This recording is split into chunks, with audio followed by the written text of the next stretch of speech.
What in the 20s is going in the on? 20s? Think about Yes, the 20s, baby. Plenty. What in the 20s is going on? 20s, baby. This is the 20s. Welcome back to the podcast. I'm your host, Zama Mkhize, and this is What's in the 20s, a podcast where you listen to me grow through it, baby.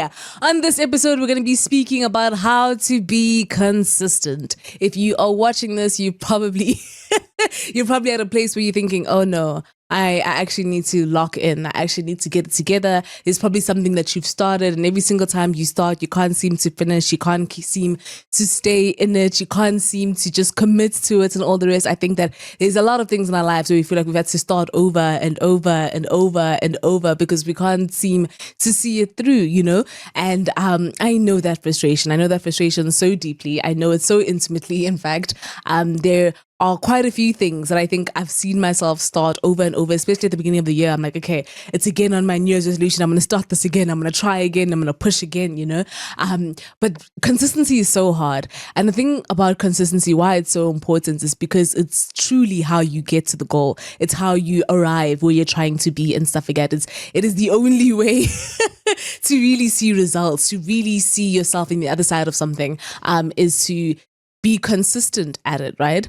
So let's get into it. Why aren't we consistent? Why do we feel like that's just such a difficult thing to do? I think first and foremost is because we want instant gratification. So in the sense of like, if I'm going to put in effort today, I want to see results today, you know? And that's why, for example, weight loss or weight gain is so difficult because you won't even visually see progress or results like maybe until after 6 weeks, 7 weeks, 3 months even, and all the rest. I know that some people say that the most difficult thing about like losing weight and stuff, or one of the most difficult things is like realizing they have so much weight still to lose, because like even though they're losing weight on the scale, they just look like a smaller version of their biggest self, and I think that must be so difficult to deal with. Like you're working so hard, you're putting in all this efforts and stuff like that, but you're not really seeing the results that you're desiring, and as quickly as you wanted to. Like the patience it requires for you to stay in the race, to stay consistent with the routine and all of that kind of stuff is so insane if I'm not going to see myself the way I want to see myself by the end of the day or by the end of my efforts in the hour and all of that kind of stuff. And I think sometimes it makes you feel like, what's the point? Honestly, like what's actually the point of me trying so hard, of me working so hard? Like it feels like I'm not even moving the needle. Like it feels like you're stuck. It feels, it honestly feels quite stifling, really, and it feels like there's a lack of growth. And the problem is we stop too soon. We stop right in the beginning of it and all of the rest. And I think we need to learn to just keep trusting, as I said, having the patience to commit to the process and see it through. Another thing is self-doubt, right? The reason why we can't be consistent is because, for example, maybe we're not seeing the results as quick as we want to. We start doubting. We start thinking, I can't do this. Maybe I won't make it. Maybe this isn't for me. Maybe I'm not the one for this and all of that kind of stuff. And so we hold ourselves back. We say, let's leave it now. Let this thing go before it disappoints me and all the rest. Let me quit before this thing quits on me and stuff like that. Like I feel like the self-doubt will take over into us believing we're better off just quitting while we're ahead, and just walking away from something because we just in our minds have convinced ourselves that like it was never going to be me anyways. I was never going to get it anyways. I was never going to be successful at this anyways and stuff. So I'm better off without it.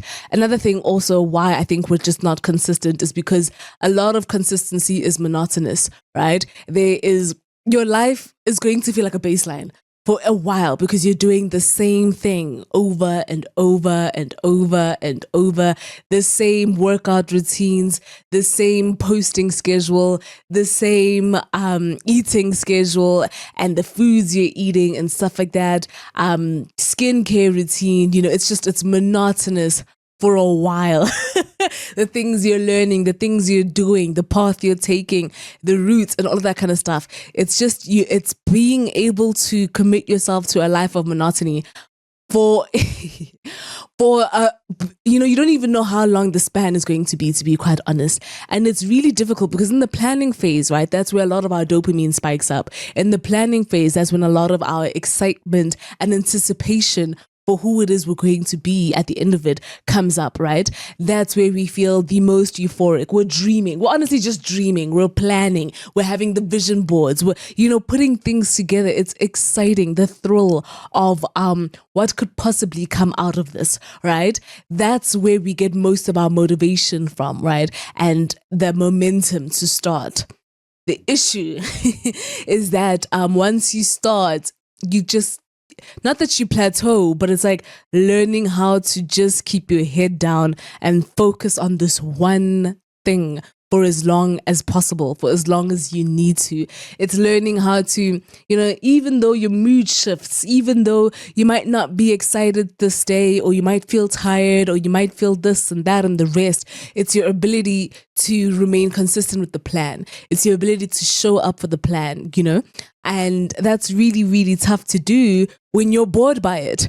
It's really tough to stay in something, choose something, want something when it's not exciting you, when it's not giving you new things to look forward to and all of that, when it's kind of just like, well, this is the system, this is the plan, it's the same every day, and I think it's like trying to find the discipline in that and trying to find the joy in that, in the mundane, in the everyday of it all. Another reason why I think we're not consistent is that it's too hard, right? And the reason it's too hard is because we're doing too much too soon. So we say, for example, at the beginning of the year, these are my goals, these are my plans, these are my, all of that kind of stuff. I am changing my life. I want to be a completely different person by the end of the year.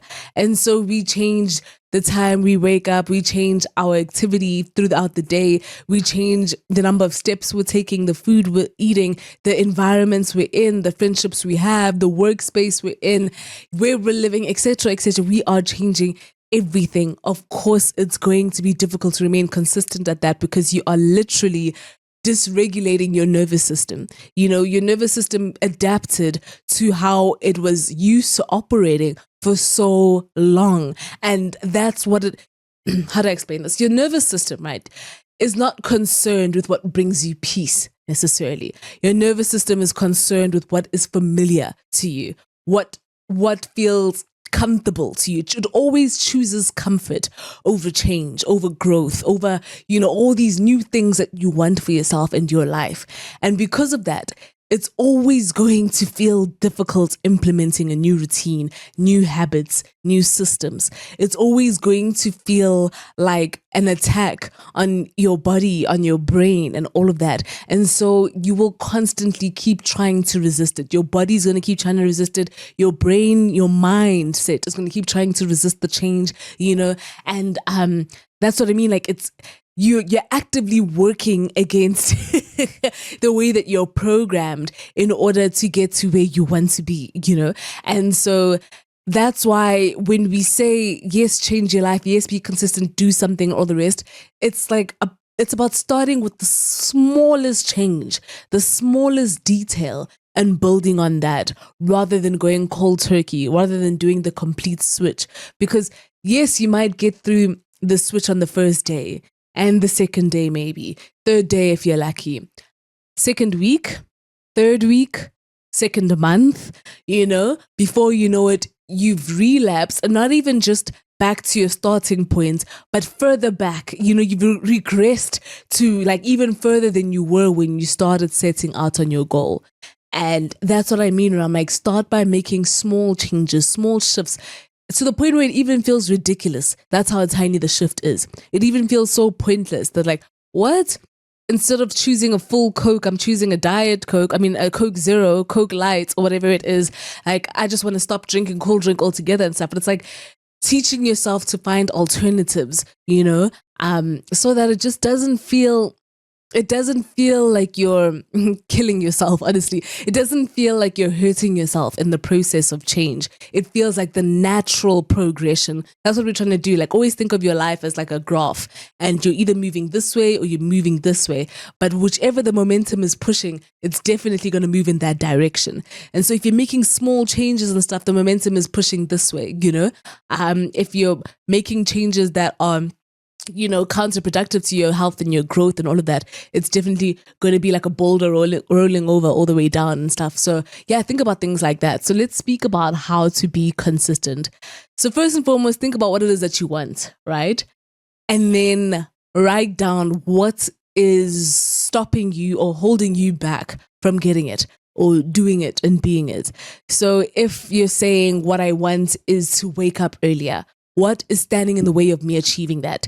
If my goal is that I want to take 10,000 steps a day, what is standing in the way of me getting to do that? If I want to make sure that I do my routines and this and that, what is blocking me? What is literally hindering me from being the person that I want to be? And you need to genuinely write these things down, see it for yourselves so that you can actually even come face to face with the excuses you make for yourself.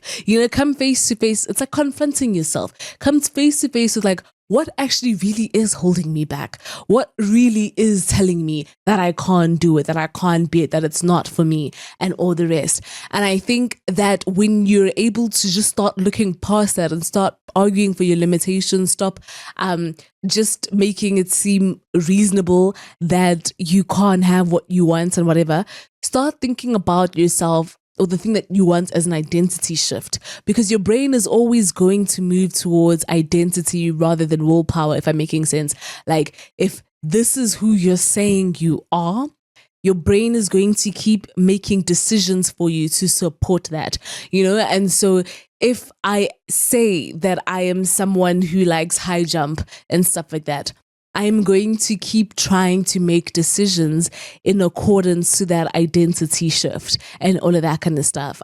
Sorry, ad break. I remember doing high jump back in primary and I really liked it. I can't do it now, but maybe I need to write down what's standing in the way of me getting to do that, being able to do high jumps and stuff. But anyways, back to the whole point is when you've identified yourself in accordance to your goal, in accordance to your routines and your habits and stuff like that, you're going to see how the shift in your problem solving is going to be so significant, because it's normal.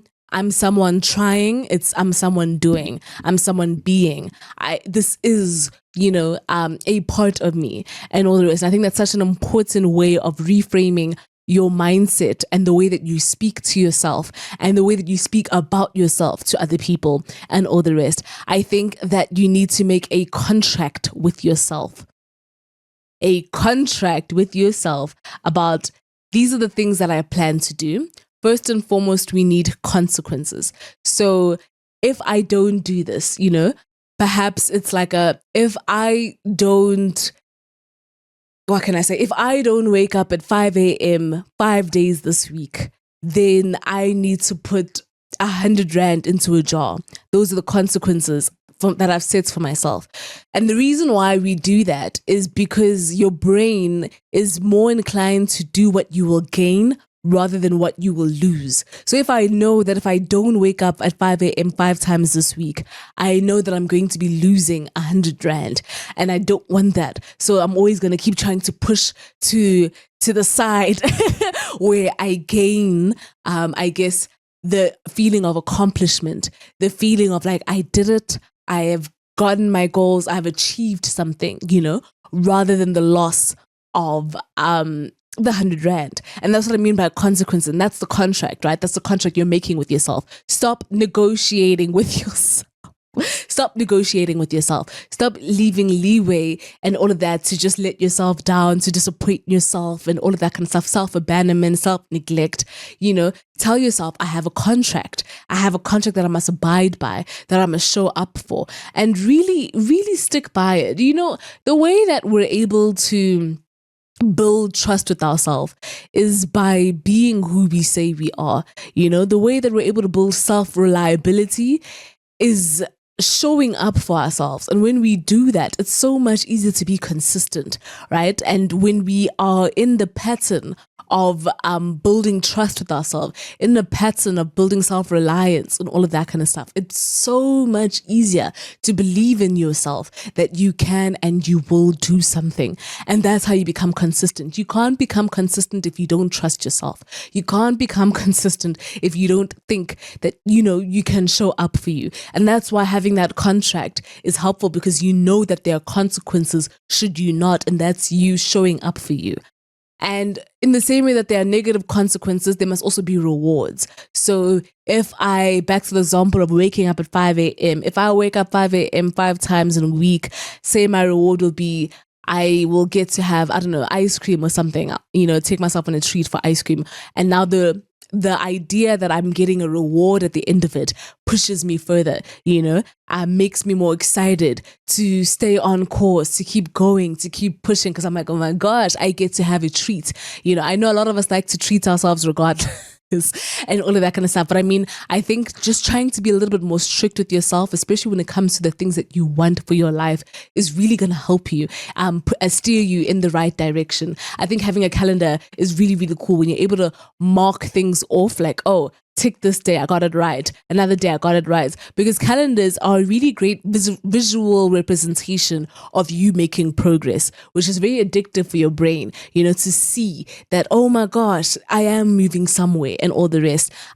It's like when you take pictures of your body in terms of, whatever you're trying to do with your goals. When you start seeing that there's progress, you become more attached and driven and motivated to keep at the thing that you're doing. So yeah, whether it's taking pictures of something, so I started taking up baking this year, and I just take pictures of everything that I bake, because I see the progress. I see like where I started and how it's going, all of that. And it makes me so excited. It keeps me like so invested in this thing. You know what I'm saying? You see how much better you're getting. And that is what keeps you consistent at it. Because I would have let it go a long time ago, but I love seeing how much more creative I get with it and all of that kind of stuff. I think you need to prime your environment to succeed.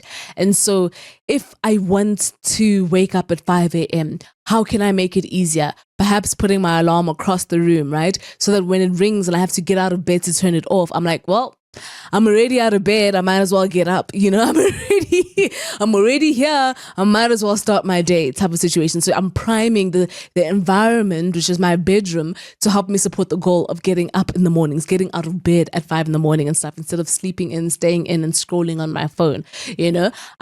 Maybe it is, if you want less screen time, I know the apps and all of that kind of stuff that block your social medias for during certain periods that you set it for, and all of that, to help you with less screen time and all of that. Like, really take initiative, take steps into what can I do to help me bring me closer to what it is that I'm trying to achieve and stuff. Because I think just relying on willpower, it's not gonna work. We've seen how far willpower has gotten you before when you tried to do it and stuff. Now you need to put other factors into play, set the scene that your body moves to the path of least resistance. I think that when you have systems in play, it will always support you a lot further than relying on your own strength and understanding and stuff like that. I think that if the people around you and the environments and stuff like that are set up so that you just cannot fail, you're going to see progress. You're going to see results. I think that we need to take accountability. Back to the whole thing of consequences and the contract we have with ourselves. We can't just now make this contract and let it go. We need to take accountability for ourselves.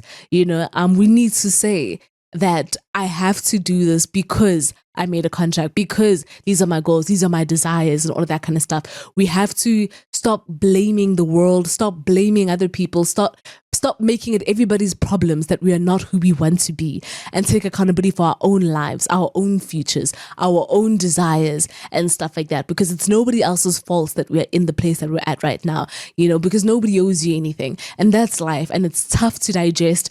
It's tough to reckon with. But I think the sooner we start taking accountability of ourselves, the sooner we recognize that we really are the I don't know, that we are co-conspirators with God when it comes to our own life. And I think that's really, really, really cool that we can design the way we want our lives to look and all the rest. I do not want you to skip 2 days in a row. If you said you're going to be going to gym 3 days in a week, 4 days, whatever it is, do not skip 2 days in a row. What happens is once you skip the second day, you teach yourself that, like, actually, why do I need to do it for the whole week? I'll come back next week. I'll come back the month after. I'll come back. You know what I'm saying? 2 days in a row, you lower your tolerance for discipline. You lower your tolerance for consistency and stuff like that. It's just, you kind of just settle into comfort. And that's the thing. It's so quick. It's so quick for our bodies and our brains and ourselves really to sit back into our comfort zone, to slip right back in.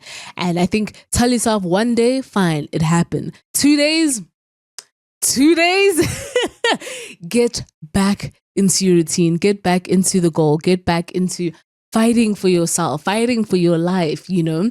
The important thing about consistency is that you don't have to show up 100% every single day, because 100% can look different every single day. Your consistency can look messy. You know, I sometimes feel like I'm so tired when I have to wake up in the morning and start my routine and stuff. So maybe if your routine is that you go to the gym first thing in the morning, all of that kind of stuff, if you're used to going for an hour and a half or whatever it is, maybe on this specific day where things just aren't so great with you mentally, emotionally, etc., you just go for an hour or for 45 minutes or 30 minutes, you know what I'm saying? That is still showing up, and that is still more progress than it would have been if you didn't show up at all. And that's something we need to teach ourselves, is that even if it's like I write just 1 page instead of 15 pages today, that is 1 more page ahead than I would have been if I didn't write anything today, you know? And that is the importance of like keep moving, even if it feels like it's 20%, even if it feels like it's 35% today, and whatever it is still it is still a step in the direction of where you're trying to be. And that is consistency. And I think what's holding you back from being consistent is you're thinking every day has to look like your best self. Every day has to look like self-optimization and all of that kind of stuff. And it won't look like that, because life is complex, it's tough, it's all of these things, and we have to make room for that to take place.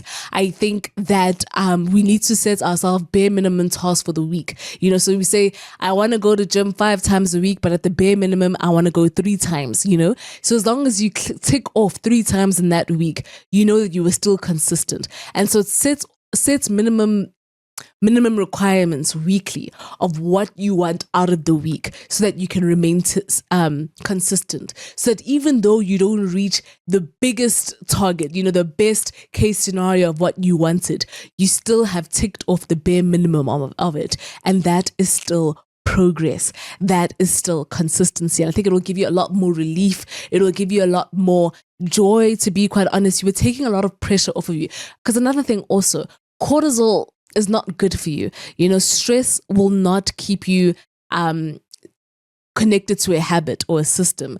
Your body needs to be so in a state of calm when it's trying to implement new habits and stuff, because then if it's not, it won't connect to it. It won't automate it and stuff. It'll always associate it with something that makes you anxious or nervous or stresses you out or deprives you of sleep, etc., etc. But when you're moving in a way that's just, there's a lot of ease, less resistance and stuff like that, it's so much easier to kind of get that into your system and your habits and your daily routines.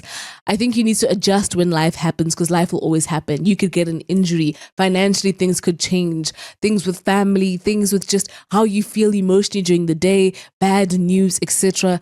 Adjust, you know, don't feel like you have to keep to the same plan the whole way. So if you got an injury, maybe you can't run, but you can still walk, you know, you can still do other activities and stuff that will help you reach your goals, you know, and stuff like that. And there's just so many different things you can think about, but like, you must adjust. Do not abandon the goal completely. There's always, you know, hopefully there's always a way, you know, that we can still get to a point of self-fulfillment and all the rest. I think you should not get stuck in the guilt.